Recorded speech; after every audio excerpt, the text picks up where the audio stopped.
গল্প প্রেমোত্তাপ মম সাহা। গল্পের ৩তম অংশ। ঘুম থেকে উঠার পর একটা বিস্ফোরিত খবর চিত্রাকে মুহূর্তেই বাকরুদ্ধ করে দিল। সে ভয় পেল অনেক, অথচ মানতে নারাজ। সে মনে প্রাণে যেন একটা বিশ্বাস এঁটে রেখেছে, তার বাহার ভাই তাকে এতটা ব্যথা দিতেই পারে না। অসম্ভব এবং অসম্ভব এটা। সে বারান্দায় ছুটে গেল। বাহার ভাইয়ের বাড়ির ভেতরটা অনেক উকিঝুঁকি দিয়ে বুঝার চেষ্টা করল, কিন্তু সক্ষম হল না। অন্যান্য দিনের মতন হাঁক ছেড়ে ডাকল বনফুলকে, কিন্তু তাও কোনো সাড়াশব্দ পাওয়া গেল না। সে আবার ঘরে এলো ব্যস্ত পায়ে। ঘরে আসার সময় তার সবচেয়ে পছন্দের রঙ্গনা ফুলের গাছটা ভুলবশত পায়ে লেগে ভেঙে গেল। চিত্রার সেদিকে ধ্যান নেই। অন্য সময় এই কাজটা হলে সে কেঁদে কেটে বাড়ি মাথায় তুলত। কারণ এই গাছটা তার বাহার ভাই তাকে দিয়েছে, যে বড় যত্নের গাছ কিনা। কিন্তু আজ তার কোনো খেয়ালই নেই। বরং সে কিছুটা ছুটেই গেল বাহার ভাইদের বাড়ির উদ্দেশ্যে। জুতো জোড়া পড়ল উল্টো। চেরি কয়েকবার পিছু ডাকলেও সেদিকে তার ধ্যান নেই। বাহারদের বাড়িতে সকলের জটলা। একটা মেয়েকে ঘিরে বসে আছে বাহার ভাইয়ের মাসহ চিত্রাদের বাড়ির মহিলাগণ। তার মাঝে রয়েছে অবনী বেগম আর রোজা সৌদাগর। চিত্রার মা তো কলেজ থাকেন এ সময়টা। চিত্রা চেয়ারে বসে থাকা মেয়েটার দিকে তাকালো। শুকনো, জীর্ণশীর্ণ একটা নারী দেহ বসে আছে সেখানে। মুখে ব্রণের অস্তিত্ব, কালো কালো কতগুলো এলোমেলো দাগ, টানা মায়া মায়া দুটো চোখ, সরু নাক। মেয়েটার চেহারাটা ভীষণ মিষ্টি। বয়সটা ঠিক আন্দাজ করা যাচ্ছে না। কতই বা হবে? 23-এর এপার ওপার। ঠোঁট দুটো শুষ্ক। গালে লেপ্টে আছে অশ্রুর চিহ্ন। মেয়েটা বোধহয় কান্নাকাটি করেছিল কিছুক্ষণ আগে। চিত্রার অন্তরাত্মা কিঞ্চিত মোচড় দিয়ে উঠল। মেয়েটা কেঁদেছিল কেন? মেয়েরা তো বিয়ের সময় বাবার বাড়ি ছেড়ে আসার সময় কান্না করে। এই মেয়েটা কি সেজন্যই কান্না করেছে? এবার চিত্রার নিজেরই কান্না পাচ্ছে। বাহার ভাই সত্যি সত্যিই তাকে ধোঁকা দিল না তো? আয়েশা খাতুনের দৃষ্টি পড়ল চিত্রার দিকে। মুচকি হেসে বলল, এ মা, আজকে ডাকলো তোরে? তোদের বাড়ির মানুষ তো আমাদের বাড়িতে। উঠলি কিভাবে? চিত্রার চোখ জলে পরিপূর্ণ হল। গলায় কান্নারা দলা পাকিয়ে আসছে। সে চোখ উল্টিয়ে কিছুক্ষণ আশেপাশে তাকিয়ে চোখের জল লুকানোর চেষ্টা করল, কিন্তু সক্ষম হল না। চোখের জল কি আমাদের কথা শুনে? শোনে না। সে সবসময় অবাধ্য।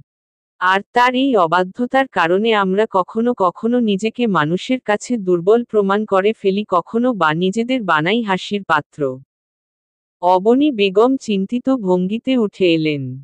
চিত্রাকে কিছুটা জাপটে ধরে বললেন, ও মা, কাঁদছ কেন? কি হয়েছে চিত্রা? ভয় পেয়েছ? এমন আদুরে স্বর শুনে কান্নারা কি আর চুপ থাকে? চিত্রার কান্নারাও চুপ রইল না। চিত্রা হাউমাউ করে কেঁদে উঠল। মনে মনে বারবার সৃষ্টিকর্তাকে ডেকে বলল, এটা যেন দুঃস্বপ্ন হয়। চিত্রার যেন এখনই ঘুম ভেঙে যায়, সে না হয় খারাপ স্বপ্ন ভেবে ভুলে যাবে সব। কিন্তু চিত্রার ডাক বোধ হয় উপরওয়ালা শুনল না। পুরোটাই বাস্তব হল। আবনী বেগমের পাশাপাশি এবার যুক্ত হলো আয়েশা খাতুনও। মেয়েটাকে কাঁদতে দেখে সে আর বসে থাকতে পারল না। এসেই চিত্রার মাথায় পিঠে হাত বুলিয়ে দিতে দিতে বললেন, কি হয়েছে তোর? ভয় পেয়েছিস? খারাপ স্বপ্ন দেখেছিস, মা? চিত্রা কেঁদেই চলেছে। কান্নার কোনো থামাথামি নেই। সকলে মুহূর্তেই তাজ্জব বনে গেল। বাহারও ধপধপ পায়ে দ্রুত নেমে এলো ছাদ থেকে। লোকটার চুল বেয়ে বরাবরের মতনই পানি পড়ছে। ছাই রাঙা টি-শার্টটা শরীরকে মুড়িয়ে রেখেছে। লোকটা কপালে ভাঁজ ফেলল, বিস্মিত কণ্ঠে বলল, এই মেয়ে, কাঁদছ কেন? কি সমস্যা? বাহারকে দেখে চিত্রার কান্নারা আহ্লাদি হল। চিত্রা ঠোঁট ফুলিয়ে হেঁচকি তুলতে তুলতে বলল, আপনি নাকি বিয়ে করেছেন? বাহার সহ উপস্থিত সবাই যেন আকাশ থেকে পড়ল। বাহার তো বেশ জোরেসোরেই বলল, কি কি খেয়েছ ঘুম থেকে উঠে? বাহারের অভিব্যক্তি চিত্রাকে যা বোঝানোর বুঝিয়ে দিল। সে যে বর্ষর একটা ভুল করে ফেলেছে সেটাও বুঝে ফেলল মুহূর্তেই। সে চোখ বড় বড় করে বলল, ওই ওই মেয়েটাকে? ও তোর বাহার ভাইয়ের বান্ধবী। বেড়াতে আসছে। আয়েশা খাতুনের দুই বাক্যেই চিত্রার কান্না নির্বাসিত হল। চেরি মেয়েটার কথায় লাফানো যে তার বিরাট ভুল হয়েছে সেটা তার মস্তিষ্ক মুহূর্তেই অনুভব করে ফেলল। অবনী বেগমের কণ্ঠে এখনো চিন্তার ছোঁয়া, সে চিন্তিত কণ্ঠে বলল, কান্না করেছিলে কেন, চিত্রা? চিত্রা আমতা আমতা করল, এদিক ওদিক তাকিয়ে ছোট করে বলল, খারাপ স্বপ্ন দেখেছি ছোট মা, সেজন্য কাঁদতে আছে। বোকা মেয়ে। চিত্রা মুচকি হাসল। তার বুকের উপর থেকে বর্ষর একটা পাথর যেন মুহূর্তেই পড়ে গেল। আহা, কি শান্তি! ঘুম থেকে উঠে কি কান্নাকাটি না করতে হলো মিছিমিছি। চিত্রা আর চোখে তাকালো বাহার ভাইয়ের দিকে। লোকটা কেমন তীক্ষ্ণ দৃষ্টিতে তাকিয়ে আছে তার দিকে। মনে হচ্ছে এই যেন ভস্ম করে দিবে তাকে। চিত্রা আর বাক্য ব্যয় না করে ছুটে গেল নিজেদের বাড়ি। জেনে শুনে বাঘের মুখে পড়ার কোনো মানেই হয় না। তুমুল রোদ মাথার উপরে। বিশাল আকাশে সূর্য যেন তার সবটুকু আলো ঢেলে দিয়েছে। গরমে ঘেমে একাকার ওহি। মাথার উপরে গোলাপি রঙের ছাতাটা কিছুটা ছায়া দেওয়ার চেষ্টায় নিয়োজিত। তবে এমন তুখর রোদের কাছে ছাতাটা নিতান্তই সামান্য কিছু। ওহি চোখের গোল গোল চশমাটা আরেকটু ঠেলে দিয়ে আটসাট করল চোখের সাথে। শরীরে একটা হাঁটু সমান ঢিলে সাদা রঙের শার্ট, গলায় ঝুলিয়ে রাখা স্কার্ফ গাঢ় খয়েরি রঙের, হাতে চিকন চেইনের ঘড়ি, মুখে নেই কোনো প্রসাধনীর ছোঁয়া। মেয়েটা সবসময় সাধারণ থাকতে পছন্দ করে। ফার্মগেটের রাস্তা পেরিয়ে সরু গলি ধরল সে। পথে আজ রিকশা, গাড়ি খুব স্বল্প, আর যতটুকু আছে সেগুলো ধানমন্ডি অবধি যেতে চাচ্ছে না। কি ভীষণ যন্ত্রণায় পড়ল সে। তাই কিছুটা পথ হেঁটেই এগোচ্ছে। দেখা যাক কোনো রিকশা গাড়ি আদৌ পায় কিনা। বেশ খালি রাস্তায় একটা মিষ্টি মেয়ে দাঁড়িয়ে আছে। তার সামনেই আইসক্রিমের ভ্যান। ওহি চোখ পিটপিট করে তাকালো মেয়েটার দিকে।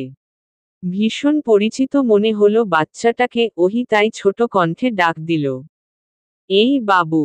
অহির এক ডাকেই বাচ্চাটা অহির দিকে তাকালো। মিনিট কয়েক ব্যয় করল অহির মুখমণ্ডলে। তারপর হুট করেই রাজ্য হয় করা এক হাসি দিয়ে ছোট ছোট পায়ে দৌড়ে এলো। অহির হাঁটু জড়িয়ে হলো ভীষণ আদুরে হাতে। ওহি বাচ্চাটার মাথায় হাত বুলালো। মিষ্টি হেসে বলল, তুমি চিনতে পেরেছ আমায়? বাচ্চাটা আদুরে ভঙ্গিতে মাথা দুলালো। অহিও হাসল। এই মেয়েটার জন্যই তো সে সেদিন রেস্টুরেন্টে কেমন বাচ্চাদের মতন ঝগড়া করেছিল।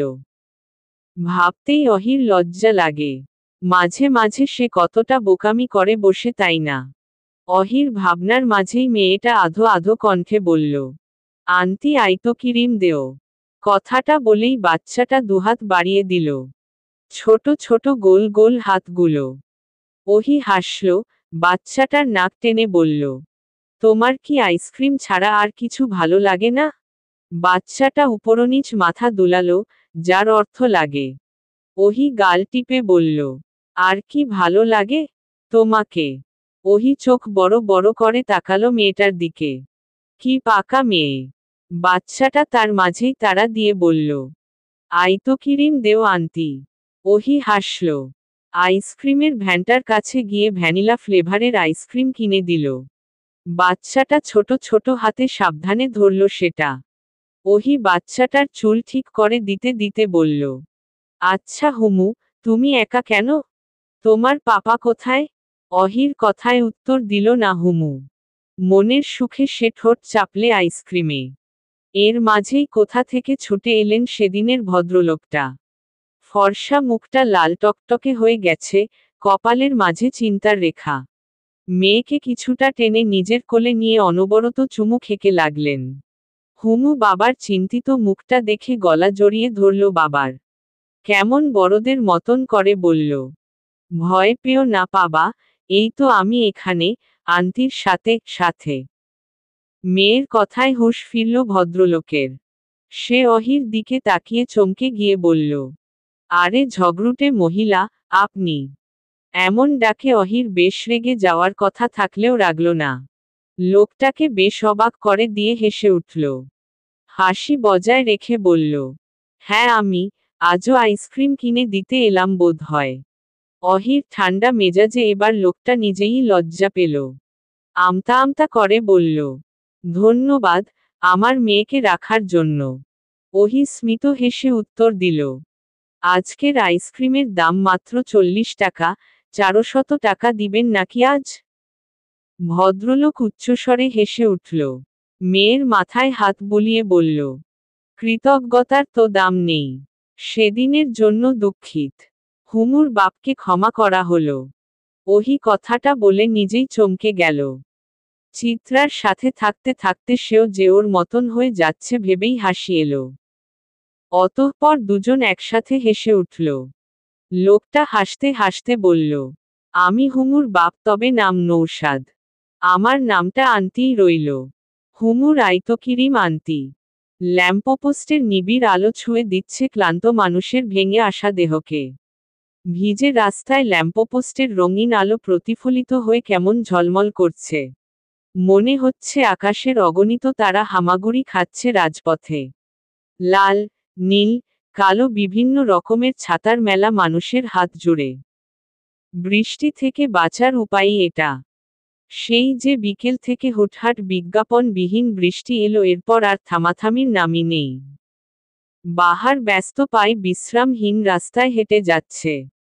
আজকে একটা চাকরির ইন্টারভিউ দিতে গিয়েছিল, যার জন্য টিউশনি করাতে যেতে বেশ দেরি হয়ে গেছে আর পড়ে গেছে অনাকাঙ্ক্ষিত বৃষ্টির মুখে। বাহারের কালো শার্টটা বৃষ্টির ছাটে প্রায় বেশ খানিকটা ভিজে গিয়েছে। সুন্দর, লম্বা চুলগুচ্ছ দিয়ে শিশির বিন্দুর ন্যায় পানি পড়ছে। বাহার চুলগুলো ঝাড়তে ঝাড়তে শান্ত নিরিবিলি রাস্তার বেশ কিনারে টং দোকানটার সামনে দাঁড়ালো। এই রাস্তাটা কিছুটা আলো আধারের মিশেলে ধোঁয়াশা চাদর জড়িয়ে আছে। বৃষ্টির দাপট ধীরে ধীরে বাড়ছে। বাহার হাত ঘড়িটার দিকে তাকালো। বৃষ্টিতে ভিজে সেটা 5:30টার দিকে গিয়ে যে থেমেছে, আর নড়চড় হয়নি। অথচ প্রকৃতি থেকে বোঝা যাচ্ছে এখন কমপক্ষে 7টা কিংবা 7:30 বাজছে। বাহার ঠোঁট উঁচু করে বিরক্তের শ্বাস ফেলল। চিত্রা মেয়েটার দুদিন পর পরীক্ষা, অথচ সে পড়াতে যাচ্ছে না। মেয়েটা যে একটু পড়তে চায় না তাকে ছাড়া, সেটা তো তার বেশ ভালো জানা। আমার কথা ভাবছেন নাকি, বাহার ভাই? বাহার চমকালো মেয়েলি কণ্ঠে। তাও পরিচিত অঙ্গনার কণ্ঠ। চমকে সে পাশ ফিরে তাকাতেই দেখে চিত্রার প্রাণখোলা হাসি বিশিষ্ট মুখ। মেয়েটা লাল টকটকে ছাতাটা মাথার উপর ধরে রেখর কি সুন্দর হাসছে। বাহার অবাক কণ্ঠে বলল, তুমি এখানে কেন? ভর সন্ধ্যা বেলা? চিত্রা হাতের খোলা ছাতাটা বন্ধ করতে করতে বলল, এসেছিলাম একটু গিফট কিনতে। বাহার রাশভারী কণ্ঠে ধমক দিয়ে বলল, একটু আবার কি শব্দ? ওটা একটু হবে। আমি একটুই বলবো। শব্দটা কি সুন্দর না বলেন? আমার মতন মিষ্টি। বাহার মেয়েটার দিকে চোখ রাঙিয়ে তাকালো, কিন্তু এতে চঞ্চল চিত্রার কোনো হেলদোল দেখা গেল না। সে আগের ন্যায় দুলতে দুলতে বলল, আমাকে বকতে ইচ্ছে করছে? বকে ফেলুন তাহলে। আমি মাইন্ড খাবো না। আবার উল্টোপাল্টা বাক্য বলছো। মাইন্ড খাবো না আবার কি? উফ বাহার ভাই, আপনি না সবসময় টিচার টিচার ভাব দেখান। কেন আপনি টিচার ভাব দেখাবেন? আপনি তো বাহার ভাই, আপনি আমার সিনিয়র। আপনি কথায় কথায় হাসবেন, প্রশংসা করবেন, তা না আপনি কথায় কথায় দেন ধমক। চিত্রা। বাহারের ধমকের বিপরীতে চিত্রা গাল ফুলিয়ে বলল, আবার ধমক দিলেন? বাহার এবার নিজেই হেসে দিল। মেয়েটা দিন দিন একটু বেশি দুষ্টু হচ্ছে। বাহারকে হাসতে দেখে চিত্রা আনমনে বলল, জানেন বাহার ভাই, কাল আপনাদের বাড়িতে মেয়েটাকে দেখে আমি এক মুহূর্তের জন্য ভয়ই পেয়ে গেছিলাম। ভেবেছিলাম এবার বুঝি বাহার ভাইকে চিরতরে হারালাম। বুকের ভিতর সে কি ব্যথা! আমার ছোট্ট জীবনের এত বড় ব্যথা কখনো হবেন না তো? কথা দেন? বাহারের দৃষ্টি তখন ভেজা পথের দিকে, যে পথের বক্ষে বৃষ্টি খুব মোলায়েম গতিতে নৃত্য করছে। চিত্রা হাত বাড়িয়ে রাখল তৃষ্ণার্ত নয়ন জোড়া মেলে। তার মনে একটা বিশ্বাস ছিল, বাহার হয়তো কথা দিবে। কিন্তু চিত্রার অষ্টাদশী মনকে ভীষণ বাজে ভাবে ভেঙে দিয়ে বাহার ভাই কথা দিলেন না। বরং পকেট থেকে সিগারেটের প্যাকেট বের করে আগুন জ্বালিয়ে দিল। চিত্রা দেখল, প্রতিবার ধোঁয়ায় চিত্রার দুঃখগুলো উড়ছে। বাহার নামক মানুষটাকে ভালোবেসে সে কত দুঃখেরই না ভাগীদার হলো। চিত্রার বাড়িয়ে রাখা হাত একই অবস্থানে থাকতে থাকতে ঝিমঝিম করে উঠল। অবশ হয়ে এলো রক্ত সঞ্চালন করা রগগুলো। মেয়েটার বুক ভার করে অভিমান হলো। অবশ হাতটা তার স্থায়িত্ব আর টিকিয়ে রাখতে না পেরে যেই না পড়ে যেতে নিল, ঠিক সেই মুহূর্তে চিত্রা অনুভব করল তার হাতে নরম, ভেজা কিছুর আদুরে ছোঁয়া। চিত্রা পূর্ণদৃষ্টি নিয়ে তাকাতেই দেখল বাহার নামক গুরুগম্ভীর মানুষটা তার হাতে এক গোছা কদম গুচ্ছ তুলে দিয়েছে। আর নিজের সুবিশাল হাতটা দিয়ে চিত্রার সেই অবশ হওয়া হাতটা ধরে রেখেছে। যেন চিত্রার ভালোবাসার হার কিছুতেই হতে দিবে না মানুষটা। চিত্রা হাসল।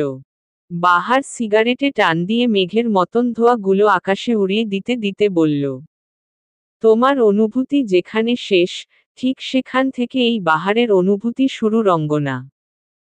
যে অনুভূতির দৈর্ঘ্য প্রস্থ হিসেব করতে গেলে ভালোবাসাও অবাক দৃষ্টিতে তাকিয়ে থাকবে। কেবল বেকারত্ব নামক ছোট একটা থলে সেই বিরাট অনুভূতি দমিয়ে রেখেছে, তবে দাফন করতে পারেনি। শোনো মেয়ে, ঠিক যতটুকু গিয়ে তুমি ক্লান্ত হবে, তারপর থেকে আমি আছি। বৃষ্টির দিনে তোমার শুদ্ধতম অনুভূতিকে প্রশ্রয় দিলাম আমি একগুচ্ছ কদমের বিনিময়ে। শোনো মেয়ে রঙ্গনা, যদি মন কাঁদে, তুমি চলে এসো, চলে এসো। এক বরষায়, যদি মন কাঁদে, তুমি চলে এসো, চলে এসো। এক বরষায়, এসো ঝড়ো ঝড়ো বৃষ্টিতে, জল ভরা দৃষ্টিতে। এসো কোমল শ্যামল ছায়, যদিও তখন আকাশ থাকবে বৈরী। কদম গুচ্ছ হাতে নিয়ে আমি তৈরি। উতলা আকাশ মেঘে মেঘে হবে কালো। ছলকে ছলকে নাচিবে বিজলি আরো। তুমি চলে এসো, চলে এসো। এক বরষায়। চিত্রা অপলক তাকিয়ে রইল এলোমেলো, বখাটে বাহারের দিকে। কি মিষ্টি তার প্রেমের বহিঃপ্রকাশ। বিক্ষিপ্ত নয়ন জোড়া নিয়ে বনফুল তাকিয়ে আছে পথের দিকে। ক্ষণে ক্ষণে বিদ্যুৎ চমকাচ্ছে, বৃষ্টি তার অকৃপণ হাতে নিজেকে দান করছে। প্রকৃতির এক প্রলয়ঙ্কারী রূপ যেন দেখছে সে। অথচ তুহিন নামক লোকটার আসার কোনো খবর নেই। মানুষটা যে কখন আসবে কে জানে? তাকে দেখার জন্য যে ছোট মনটা উথালপাতাল ঢেউ তুলে, সেটা কি মানুষটা কখনো জেনেছে, বুঝেছে? টেবিলের সামনে মোমবাতি ঝড়ের দাপটে কিছুটা নিভু নিভু হয়ে আসছে। বনফুল তাকিয়ে আছে জানালা ভেদ করে হালকা আলো মাখানো পথের দিকে। চোখে মুখে তার তীব্র অপেক্ষা। বনফুলের সেই এক ধ্যানের অপেক্ষার মাঝে ঘরে শব্দ হলো। বনফুল কিছুটা চমকে ভেতরে তাকাতে দেখল নোংর নামক বাহার ভাইয়ের বান্ধবীটা ঘরের পর্দা খুলে জানালাটা লাগিয়ে দিচ্ছে। বনফুল ভ্রু কুঁচকাল। বৃষ্টি এলে সে সারা ঘরের জানালা খুলে রাখতে পছন্দ করে। কেমন যেন ঠান্ডা হয়ে যায় রুমটা। তার বেশ শান্তি লাগে সেই শীতল রুমটা। মনে হয় স্বর্গ এসে দাঁড়িয়েছে তার দুয়ারে, অথচ নোংর আপু কিনা তার এই সুখে এমন দেয়াল টেনে দিল। নিজের ছোটখাটো রুমটাতে এই অপরিচিত মেয়েটার আধিপত্যটা বেশ বিরক্তই লাগলো বনফুলের। কাল ভাইয়ার আদেশে মেয়েটাকে নিজের ঘরে থাকতে দিয়েছিল। কয়েকটা দিনের জন্য নাকি বেড়াতে এসেছে সে। তাই বনফুলের ঘরই হলো তার ঠিকানা। এ বাড়ির সবচেয়ে সুন্দর রুমটাই বনফুলের রুম। কিছুটা মাঝারি আকারের রুম। দেয়ালে সুন্দর সুন্দর ডিজাইন আঁকা। পুরনো দিনের কারুকার্য শোভিত একটা কাঠের আলনা আর খাট আছে, যা সদা পরিপাটি থাকে, আর সুন্দর একটা পড়ার টেবিল ও দুটো চেয়ার আছে। পুরো ঘরে জিনিসপত্র বলতে এতটুকুই, আর একটা বিশাল আয়না লাগিয়েছে মেয়েটা নিজ উদ্যোগে, তাও ভীষণ সুন্দর ডিজাইন করা রং দিয়ে। তার ঘরটাকে সে নিজ অবস্থানে সর্বোচ্চ সুন্দর রাখার চেষ্টা করেছে। আর সেই প্রিয় রুমে আরেকজন নিজের নাক গলাচ্ছে, সেটা কারই বা পছন্দ হবে? তবে বনফুল মেয়েটা ভীষণ ঠান্ডা মেজাজের ও ভদ্র বলে মুখের উপর কাউকে কিছু বলে না। যেমন এখন জানালা আটকে দেওয়াতেও বলল না। কেবল নীরবে একবার সেদিকে তাকিয়ে আবার রাস্তায় ধ্যান দিল। নোংর মেয়েটা বিছানা ঝাঁট দিতে দিতে বনফুলের উদ্দেশ্যে বলল, বনফুল, তোমার কাছে কোনো উপন্যাসের বই আছে? বনফুল রাস্তার দিকে তাকিয়েই উত্তর দিল, না। একটাও নেই? না আপু। মেয়েটা হতাশার শ্বাস ফেলল, চট করেই কিছু মনে পড়তে বলল, বাহার ভাইয়ার আছে? বনফুল এবার তাকালো নোঙরের মুখ পানে। সাদামাটা একটা মেয়ে নোঙর, গালে, কপালে রয়েছে অসংখ্য দাগ, অথচ কণ্ঠটা ভীষণ মিষ্টি। বনফুল হুট করেই বলে উঠল, তুমি গান গাইতে পারো তাই না? নোঙর বোধ হয় কিছুটা চমকালো। বেশ প্রশংসা করে বলল, তুমি কিভাবে বুঝলে বলো তো? বনফুল বিজ্ঞদের মতন করে বলল, আমি সব বুঝি। এবার বলো তো তুমি গান গাইতে পারো কিনা? নোঙর প্রশ্নের উত্তরে উপরনিচ মাথা নাড়াল, যার অর্থ সে পারে। বনফুল যেই না আবদার করবে তাকে যেন গান শোনানো হয়, ঠিক সেই মুহূর্তে রিকশার সুমধুর সুর তার কানে ঠেকল। অপেক্ষা শব্দটা ভীষণ মিষ্টি, যখন আমরা জানি অপেক্ষা তা নির্দিষ্ট সময়ের জন্য, কিন্তু যদি এটা অনির্দিষ্টকালের জন্য হলেই গলার কাটা হয়ে যায়। নোঙরকে কিছু বলতে না দিয়েই বনফুল ছুটে চলে যায় নিচে। নোঙর অবাক চোখে কেবল তাকিয়ে থাকে। সৌদাগর বাড়িতে বসেছে রাতের খাবারের আয়োজন। বিশাল বড় টেবিলের এক কোণ হতো অপর কোণা অবধি মানুষে পরিপূর্ণ। সৌদাগর বাড়ির সবচেয়ে সুন্দর নিয়ম, তারা রাতের খাবার সকলে একসাথে খায়। এই নিয়ম কখনো এলোমেলো হয়নি আর হবেও না। তবে আজ চিত্রা বাহির থেকে এসে ঘুমিয়ে পড়েছিল, যার দরুন সবাই তাকে ডাকতে ডাকতে হয়রান হয়ে গেছে। অবশেষে তুহিন ভাই যখন ডাকল, তারপর মেয়েটা উঠল। ঘুম ঘুম চোখে টেবিলে এসে বসতেই সবার খাওয়া শুরু করল। নুরুল সৌদাগর ভাতের লোকমা মুখে দিয়ে প্রায় ঠেস মেরাই বললেন, তোমার বোধ হয় স্বভাবেই সময়ের কাজ সময়ে না করা। অদ্ভুত মেয়ে ছেলে। চিত্রা আওর চোখে বাবার দিকে তাকালো। মুনিয়া বেগম মাছের বাটিটা নিয়ে স্বামীর পাশে দাঁড়ালেন।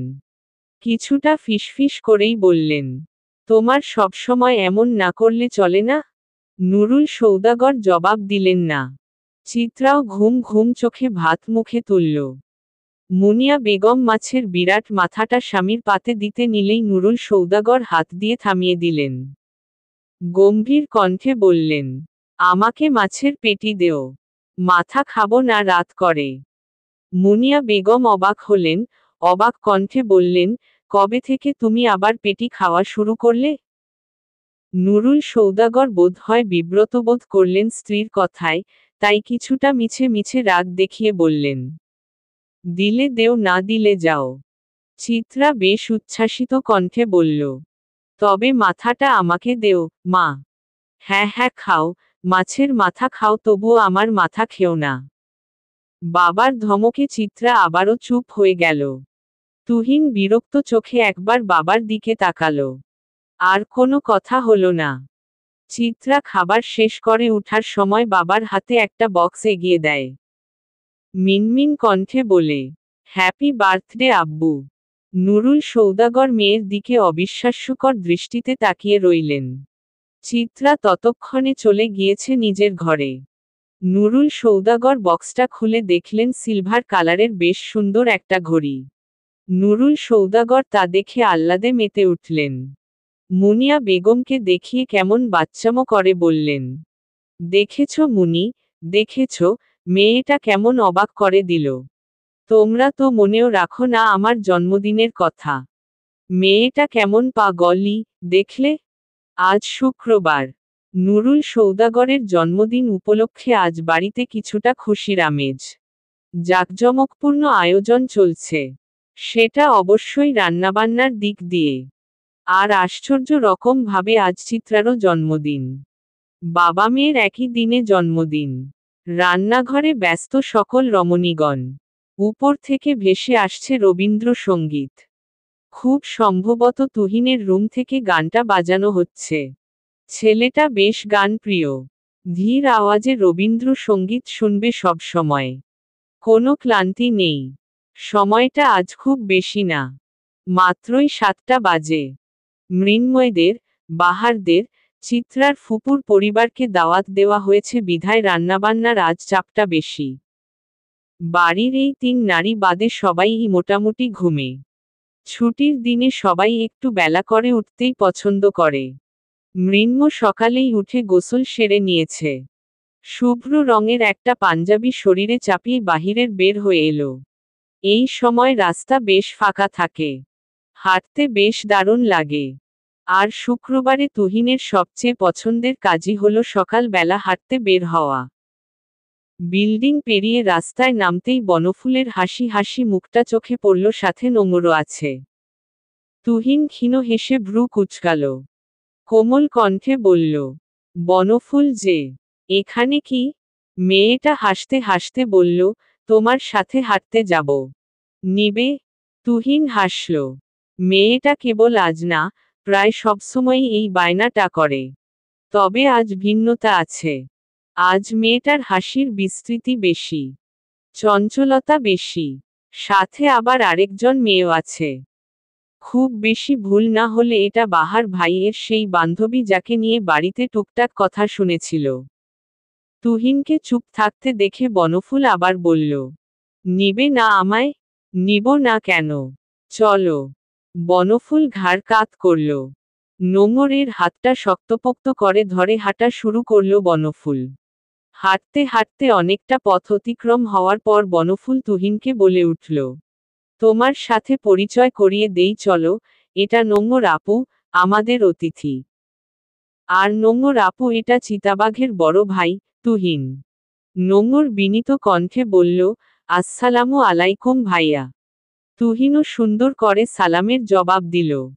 আবারও হাঁটতে শুরু করল। নোংর এবার প্রায় ফিসফিস করেই বনফুলকে বলল, আচ্ছা বনফুল, একটা কথা বলো তো। বনফুল প্রশ্নাত্মক দৃষ্টিতে তাকিয়ে বলল, কি আপু? তুহিন ভাইয়া চিতাবাঘের ভাইয়া, কিন্তু তোমার কি বলো তো? বনফুল থেমে গেল। চোখ বড় বড় করে তাকালো নোংরের দিকে। খানিকটা লজ্জাও পেল, আমতা আমতা করে বলল, কি বলছো? না না, কিছু বলিনি। আমরা তো কিছু বুঝিই না। বনফুল লজ্জায় লাল হয়ে গেল আর নোংর তা দেখে খিলখিল করে হেসে উঠল। পৃথিবীতে সবচেয়ে সুন্দর অনুভূতির মাঝে প্রেম অন্যতম বোধ হয়। দুপুর হতেই জমজমাট আয়োজন চলছে। টেবিল জুড়ে সুস্বাদু খাবারের ঘ্রাণে ভরে গেছে চারপাশ। অথচ চিত্রা শাড়ি পরে পড়ার টেবিলে বসে আছে। কারণ আজকের দিনেও বাহার ভাই নামক লোকটা তাকে পড়াতে এসেছে। কি অদ্ভুত! চিত্রা পা দুলাতে দুলাতে বাহার ভাইয়ের দিকে তাকালো। কতক্ষণ তাকিয়ে থাকতে থাকতে বলল, বাহার ভাই, মা বলেছে আজ আমার সাথে ভাত খেতে। চিত্রার কথায় ভ্রু কুঁচকালো বাহার। চিত্রার রুম থেকে যেতে নিয়েও ফিরে তাকালো, বেশ কিছুটা অবাক হয়েই বলল, কেন? তোমার সাথে ভাত খাবো কেন? আমাদের বাড়িতে কি ভাতের টান পড়েছে?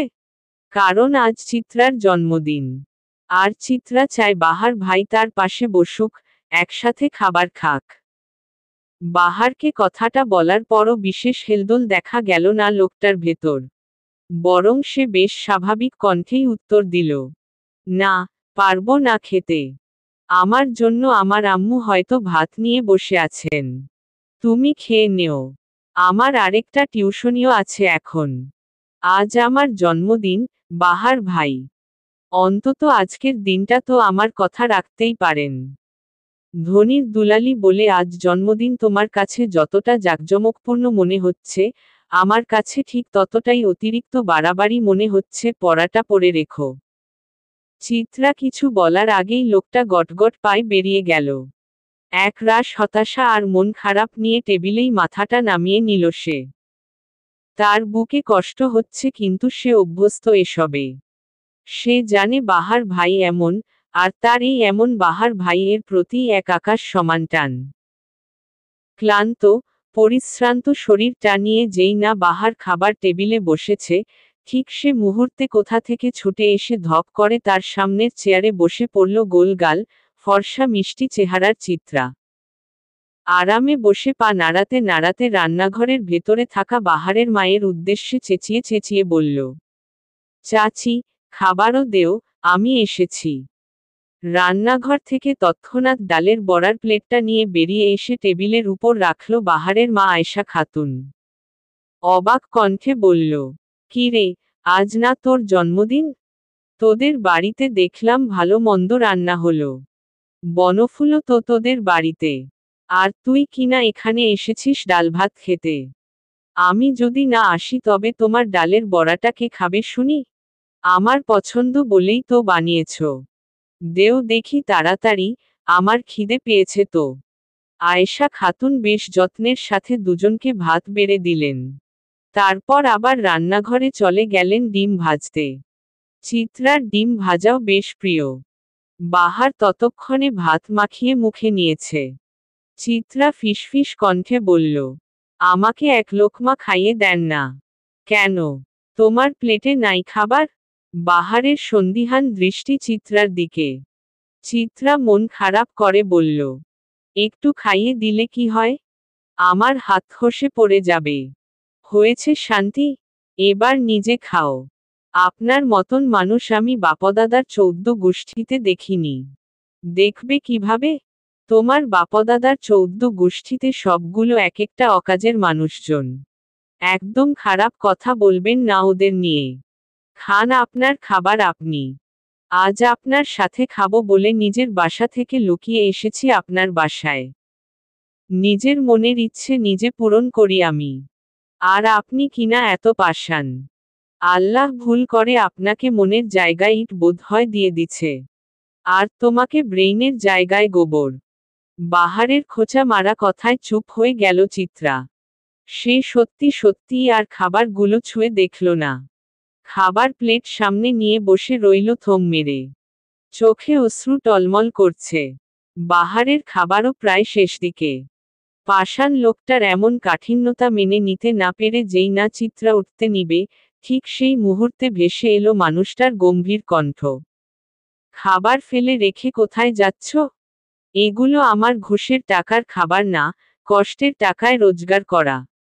চুপচাপ খাও। বিশাল মন খারাপের স্তূপ জমা হলো চিত্রার মনে। মাথা নিচু করল সে। অশ্রু লুকানোর বৃথা চেষ্টা করল, অথচ ভাতের পাতে গড়িয়ে পড়ল অশ্রু। বাহার ভাই আজও তার অভিমান বুঝল না। কথাটা ভাবতেই কান্না ঠেলে আসলো চিত্রার। ঠিক সেই মুহূর্তেই তার মুখের সামনে এক লোকমা ভাত তুলে দিল কেউ। চিত্রা অবাক চোখে তাকাতেই দেখল বাহার ভাই কপাল কুঁচকে ভাত ধরে আছে তার মুখের সামনে। প্লেটের শেষ লোকমাটা। চিত্রাকে ড্যাব ড্যাব করে তাকিয়ে থাকতে দেখে বাহার গম্ভীর কণ্ঠে বলল, নেও মুখে। খাবার পাতে কেউ কাঁদুক, তা আমার পছন্দ না। অ্যান, এতক্ষণে আসছে খাওয়াতে। হা করবে নাকি আমি উঠে যাব? চিত্রা সঙ্গে সঙ্গে হা করল। লোকটা অনভিজ্ঞ হাতে ভাত দিল চিত্রার মুখে। কিছুটা খাবার লেপ্টে গেল মেয়েটার ঠোঁট জুড়ে। খিলখিল করে হেসে উঠল চিত্রা। তা দেখে বাহার গাছাড়া ভাবে বলল, অত খুশি হওয়ার কিছু নেই। আমার পেট ভরে গিয়েছিল বলে দিয়েছি তোমায়। চিত্রা কথার বিপরীতে মুখ ভেঙচি দিয়ে নিজের প্লেট থেকে খাবার খাওয়া শুরু করল। বাহার হাত ধুতে গিয়ে মাকে আরেকটু তাগাদা দিল জলদি করে ডিম ভেজে দেওয়ার জন্য। মেয়েটা ডিম ছাড়া খেতে পারে না।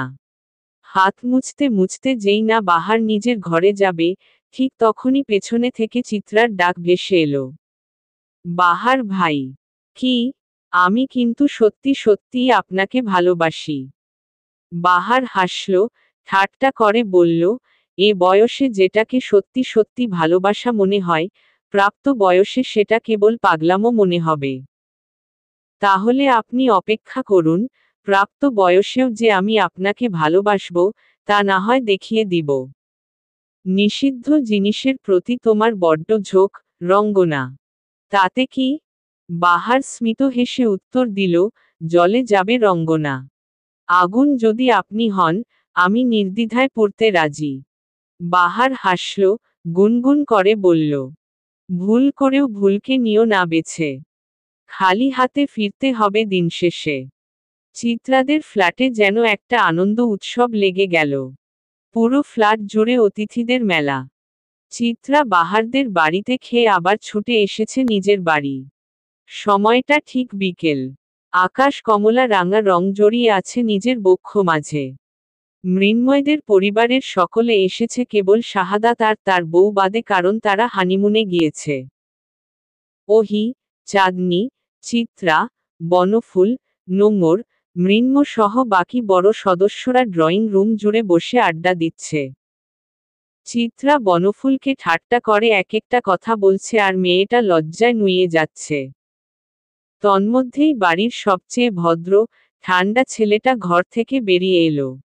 একদম সোজা হয়ে বাবার সামনে দাঁড়িয়ে অন্যান্য দিনের তুলনায় বেশ ঝলমলে হেসে বলল, আব্বু, বড় আব্বু, আজকে আপনাদের একজনের সাথে পরিচয় করাবো যদি আপনারা অনুমতি দেন। নুরুল সৌদাগর ও তার বড় ভাই আফজাল সৌদাগর তুহিনের দিকে চাইল। আপাতত সে মধ্যমণি হয়ে গেছে। আফজাল সৌদাগর হেসে বললেন, হ্যাঁ, করাও পরিচিত।